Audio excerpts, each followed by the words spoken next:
So this Raw takes place in Glasgow, Scotland. And this is basically trying to hype up more of the Survivor Series this year. Raw versus SmackDown. Show versus show. So out comes Stephanie McMahon, and she has to announce that Mick Foley is not there. But the cheap pop was done anyway by Stephanie McMahon. Right here in Glasgow, Scotland. Okay, fine. So she introduces the teams, but before she does that, she makes a little jab about the election.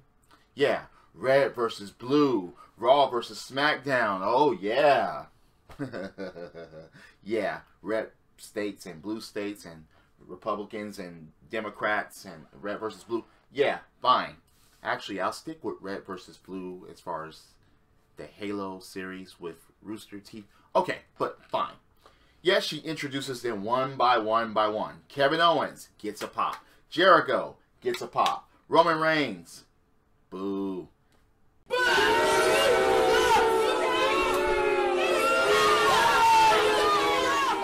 Yeah, but that's everywhere he goes, so. Braun Strowman gets absolutely nothing.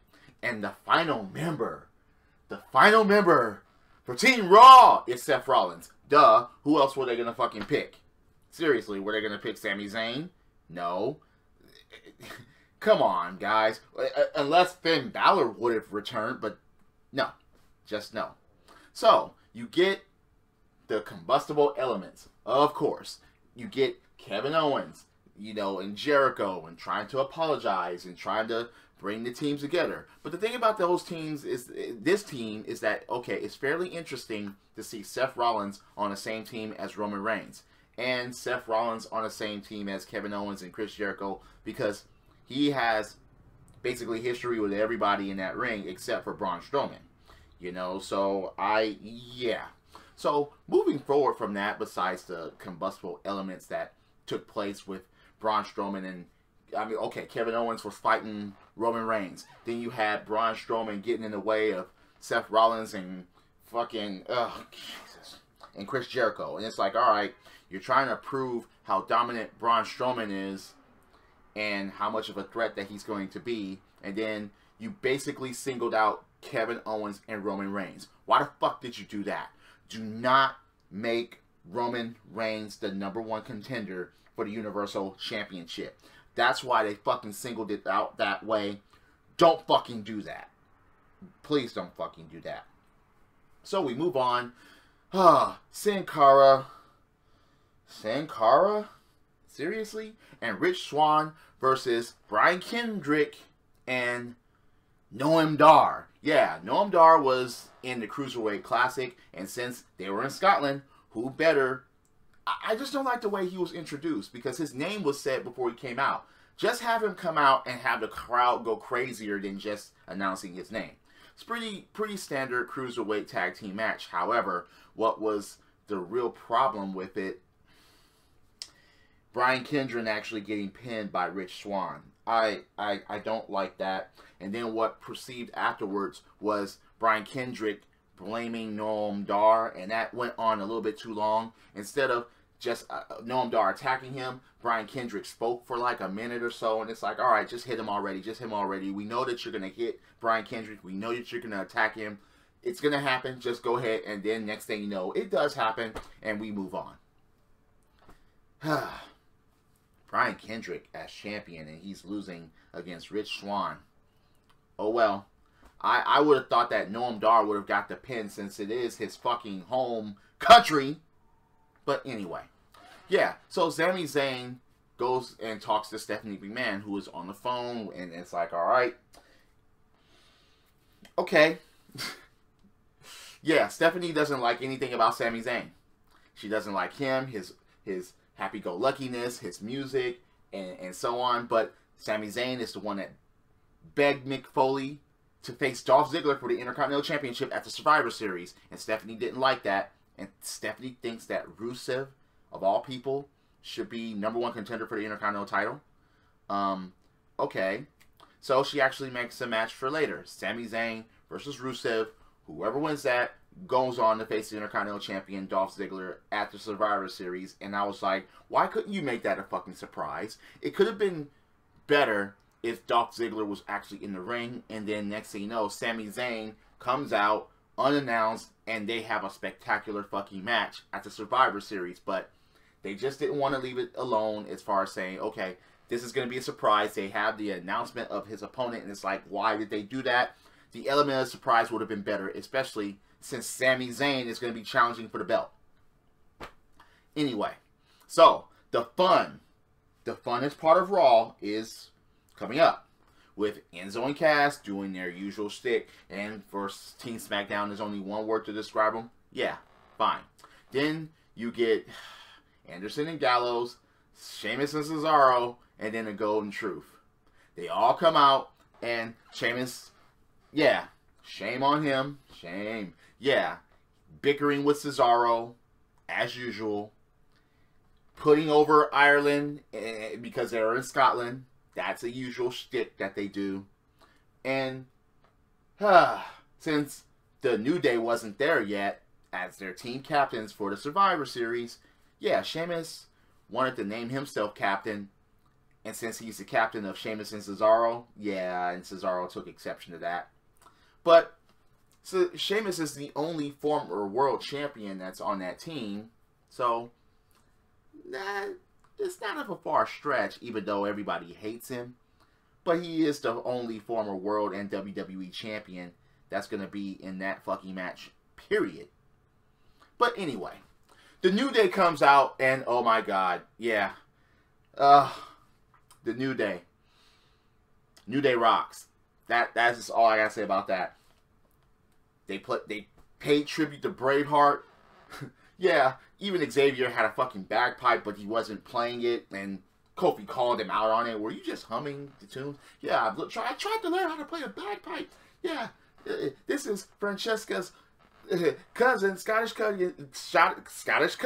I'm getting tongue-tied here. Scottish cousin, Angus. Oh, yeah, cheap pops. Of course, they're in Scotland. But anyway, yeah, they did the Braveheart thing. And, of course, Sheamus was out at first. Anderson and Gallows was out at first. And then, all of a sudden, of course, they were convinced to be in the fucking match, to stay in for the Survivor Series team. Anderson and Gallows calling the New Day a joke. Okay, if they're jokes, why they're the champions? And, okay, what does that make you? Good question. I mean, Anderson and Gallows should have been champions by now, but I guess they're trying to make the New Day break the record of demolition or have them 500 days as champions. I don't know. But this proceeds to lead on to a match. And the thing about it is, R-Truth didn't even say anything while he was out there, and I guess there was a reason for that. Goldust tried to talk, and they shut him up. Yeah, it was just...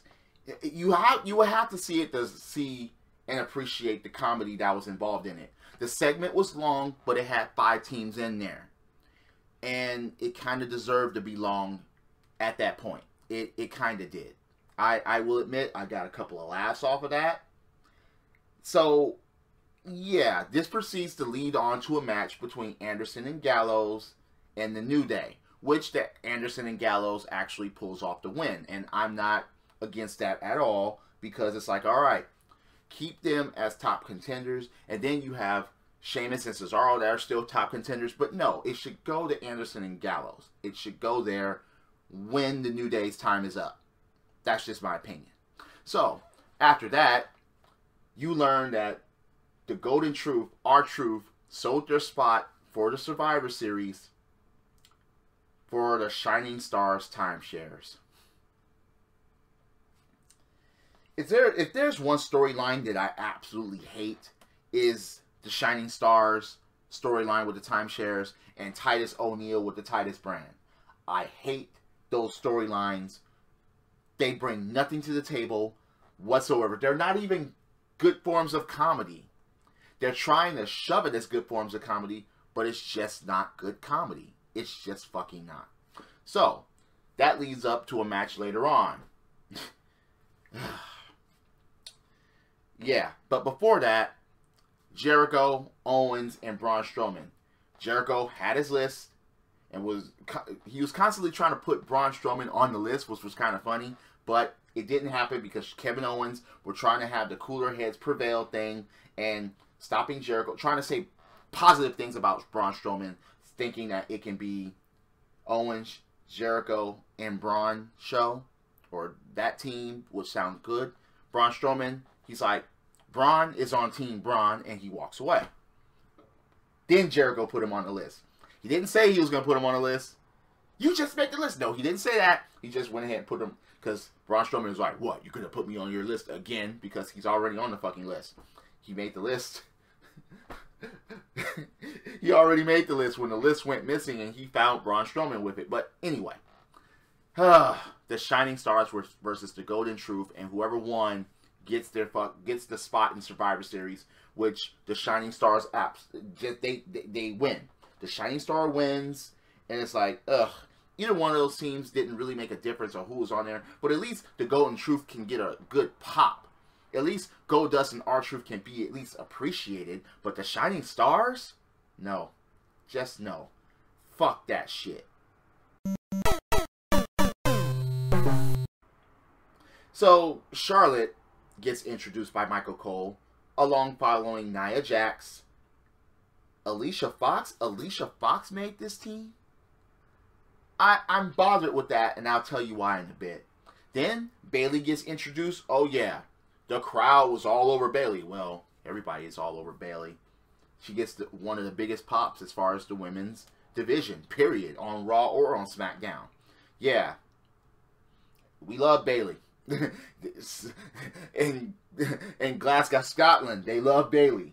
That wasn't going away. They were singing along. Yeah. They love some Bayley. But, yeah.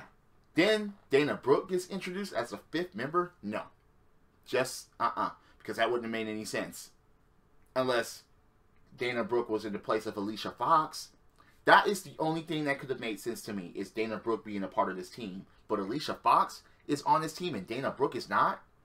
I don't understand that. I just don't. Maybe Dana Brooke is going to be in the corner, just like Natalya is going to be the coach in SmackDown, but it still doesn't make any sense to me. So, Sasha Banks is the 5th member. Yeah.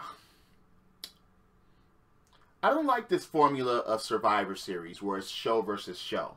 Usually it's faces against heels. And maybe a heel turn or a face turn. But show versus show means that there's just going to be combustible elements. And it's like, heels will act like heels and faces will act like faces. And even in a tag, you have a face and a heel teaming up. It's just, no, man. I'm just not enjoying all of this. I'm just not, to prove which is the superior show. I'm not digging this at all. So, with all the 6 women that are out here, this leads up to a 6-women's match. A 6-women's tag match. Which Alicia, Sasha, and Bayley end up winning. And look, I'm going to say this right now. This better not happen at Survivor Series. Charlotte accidentally kicked Nia Jax, and Nia Jax goes rolling out of the ring. I don't want to see Nia Jax get counted out or pinned, unless she gets counted out on her own admission. If she gets pinned, I will be furious by that. That wouldn't make any sense whatsoever. But Bayley to Bayley on Charlotte, and Bayley pins Charlotte in this 6-woman tag match. Okay, fine. Try to make Bayley something. Try to make Bayley a contender because she absolutely fucking need to. You need to. You just fucking need to. So after that, Sami Zayn versus Rusev Machika. Rusev cries, I want Intercontinental belt, and he's never gonna fucking get it. Lana said, when she was introducing Rusev, she actually says, Americans stand up. They're in Glasgow, Scotland. What a botch.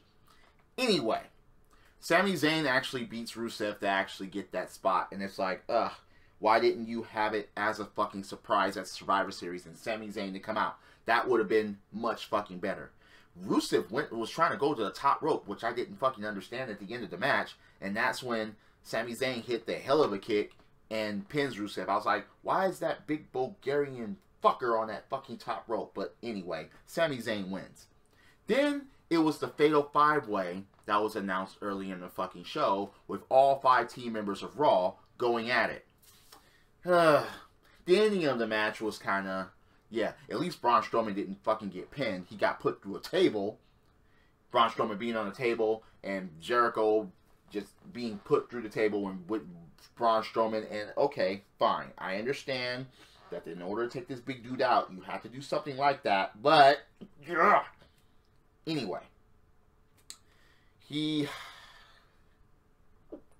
Okay, here's another thing to point out, as it was pointed out at the beginning of this show. You have Braun Strowman on one team, and you have Bray Wyatt on another.